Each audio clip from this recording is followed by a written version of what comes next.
Hello పిచ్చెక్కిస్తా crazy food lovers. ఇదేంటో తెలుసా? Prawns crispy. ఊరకనే ప్రాన్స్ క్రిస్పీ అంటే సరిపోదండి, ఫ్రాన్స్ క్రిస్పీ అనాలి, అప్పుడే నోటి నిండా ఉంటది. నిజమండి బాబు, క్రిస్పీకా బాపు, యమ్మీకా మమ్మీ అంటే నమ్మరు. ఈవినింగ్ స్నాక్స్ లాగా, లేదంటే మందులోకి టచింగ్ లాగా సూపర్ అంటే సూపర్ ఉంటది మామ. ఏంటో బాబీ అన్ని సూపర్ అంటాడు అనుకోకండి, నేను సూపర్ కి ఊపర్ ఉంటేనే చేస్తాను. ఉస్కే ఊపర్ మీరు ట్రై చేయాల్సిందే. ఊపర్ సే నీచే తక్ కర్రుం కర్రుం తప్ప వేరే సౌండ్సే వినపడవు. రెసిపీ చూసేద్దాం రండి. టైగర్ ప్రాన్స్ ఒక 500 గ్రామ్స్ తీసుకున్నాను. టైగర్ ప్రాన్స్ అయితేనే కాస్త నోటికి దొరుకుతాయి. మీరు కావాలంటే ఈ ఒక్కసారికి నార్మల్ రొయ్యలతో పని కానిచ్చేయండి. ఫస్ట్ ప్రాన్స్ ని బాగా శుభ్రంగా కడిగేసుకొని నీళ్లు ఒక్క చుక్క అంటే ఒక్క చుక్క లేకుండా మొత్తం తీసేశాక, ఇంకా కాస్త తడి బొడి ఉంటుంది కదా, అప్పుడు సాఫ్ట్ టిష్యూతో అన్నిటినీ ప్రెస్ చేసి అస్సలు వాటర్ లేకుండా చేసేయాలి. ఇప్పుడు దీంట్లో ఉప్పు ఒక 1/4 teaspoon, black pepper powder ఒక 1/4 టీ స్పూను, కారం కూడా సేమ్ 1/4 టీ స్పూను, అల్లం వెల్లుల్లి ఒక సగం teaspoon, fresh lemon juice ఒక టీ స్పూన్ నిండా వేసి ఒకసారి కలిపేసేయండి. ఇప్పుడు బటర్ ఒక టీ స్పూన్ అంత వేసుకోవాలి. బటర్ కాస్త కరిగితే బాగా కలిసిపోతుంది. బాగా కలిసిన తర్వాత ఒక 30 నిమిషాలు మ్యారినేట్కి వదిలేండి అలాగా. ఇప్పుడు దీనికి ఒక మసాలా ఉంటుంది, కంగారు పడకండి, అస్సలు స్పైసీగా ఏమి ఉండదు, మీ పిల్లలు తినడానికి కరెక్ట్గా సరిపోతుంది. Corn flour 2 table spoons, rice flour 2 table spoons వేసుకోవాలి. అదేనండి బియ్యం పిండి. ఉప్పు కరెక్ట్ గా 1/4 టీ స్పూన్ అంతా, బ్లాక్ పెప్పర్ పౌడర్ కూడా సేమ్ క్వాంటిటీ, చాట్ మసాలా కూడా సేమ్ క్వాంటిటీ, అలాగే గరం మసాలా నేనైతే బాద్షా మసాలా వాడుతున్నాను. మీరు ఏ గరం మసాలా అయినా వేసుకోవచ్చు హ్యాపీగా, టెన్షన్ లేదు. అది కూడా 1/4 టీ స్పూన్ అంతా. ఓకే, కారం ఒక సగం టీ స్పూను, మొత్తం బాగా కలిపేసి రెడీ పెట్టుకోవాలి.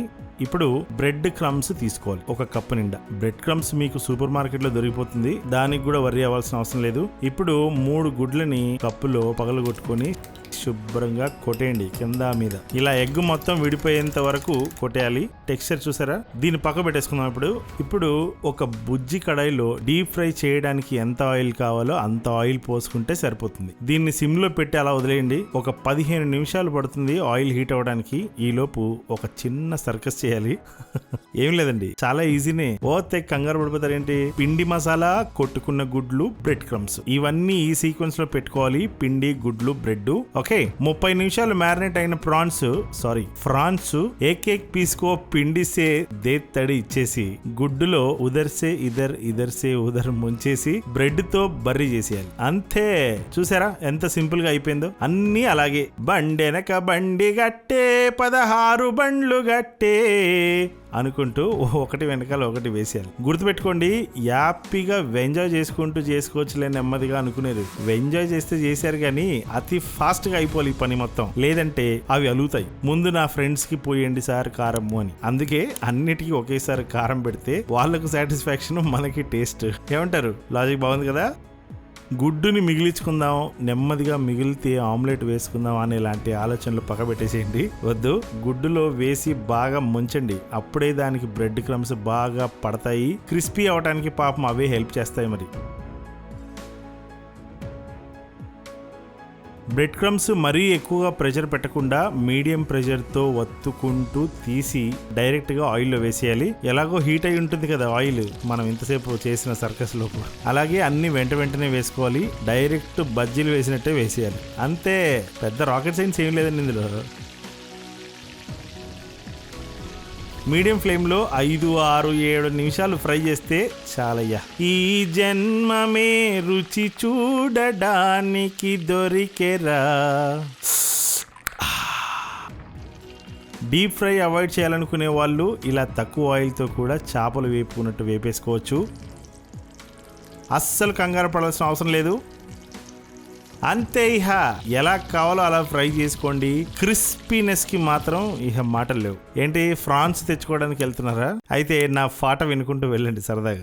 నామది పువ్వది వాడిపోతూ ఉన్నది, చిన్నది చెయ్యివిడి చిత్రహింసే అయినది, నిన్ను తలచుకుమతి చెడిపోను, దేవుడా అని దిగులైపోను, పైకి బాధగా కనపడని మనసు పగిలిన మనిషినిలే హలో గాయ్స్, నచ్చిందా మీకు ఈ రెసిపీ? నచ్చితే మీరు కూడా చేసుకొని ఒక మంచి ఫోటో కొట్టి ఇన్స్టాగ్రామ్ లో పిచ్చెక్కిస్తా బాబీని ట్యాగ్ చేసి పోస్ట్ చేసేయండి. లైక్ కొట్టి ఒక కామెంట్ విసిరి షేర్ చేయడం మర్చిపోద్దు. అలాగే మోస్ట్ ఇంపార్టెంట్ సబ్స్క్రైబ్ చేసుకోవడం మర్చిపోద్దు. Okay, I love you all. ఉంటానండి. నిజమే నాదేలే పాపం, అతిగా ప్రేమిస్తే ఫలితం శాపం, మనసే నాలోని లోపం, కనుకే గుండెల్లో మిగిలే గాయం.